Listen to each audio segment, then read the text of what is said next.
Hi everyone. In today's class we are going to see about IHRM. This is the HR specialization subject in 4th sem of 2nd MBA. Now let's see the syllabus what we are having in the first unit. The syllabus what we are having in the first unit and the concepts are Introduction to International HRM concept, HRM at international perspective, distinction between domestic and international HRM, HR challenges at international level. These are the concepts what we are going to see in first unit. Now let's see what is an international HRM.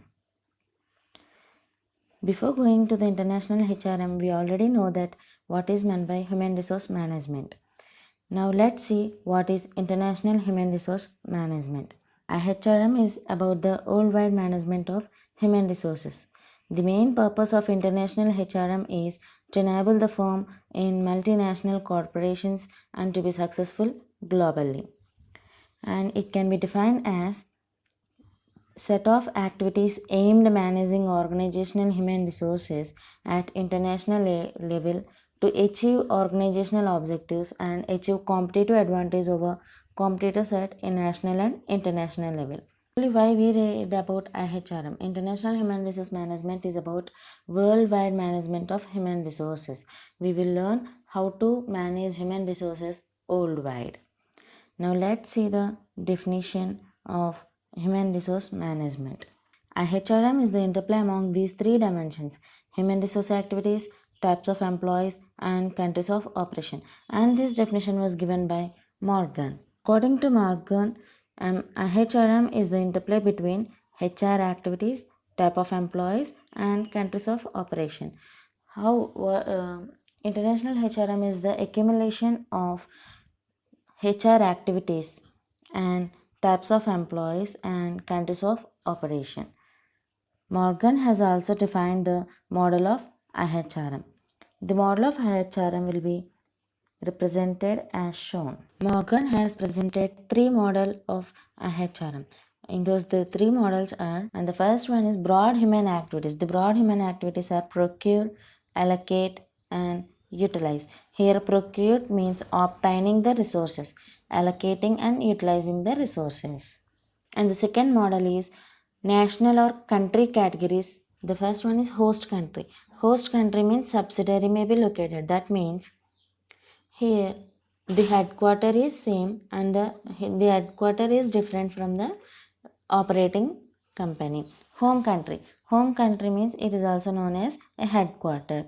Other means here the source of labor, finance and other inputs will be utilized. Now let's see how the HR process is involved. HR process is involved with procurement, allocation, training, compensation and performance management.